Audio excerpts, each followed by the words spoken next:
আসসালামু আলাইকুম, সবাইকে শুভ সকাল।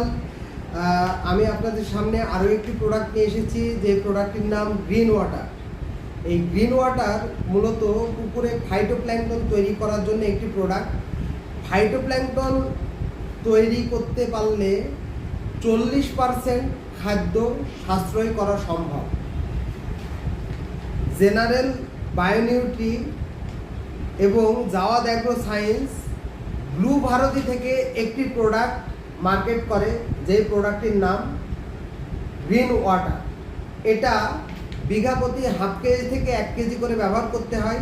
এটি ব্যবহার করার নিয়ম হলো, বিঘা প্রতি 1 কেজি করে আমরা গ্রিন ওয়াটার ব্যবহার করব, পাশাপাশি 4 থেকে 5 কেজি করে খোল ব্যবহার করব, 3 থেকে 4 কেজি করে চিটাগুড় ব্যবহার করব এবং 4 থেকে 5 কেজি করে আমরা ম্যাগনেসিয়াম সালফেট ব্যবহার করব এবং 24 ঘন্টা ভিজায় রেখে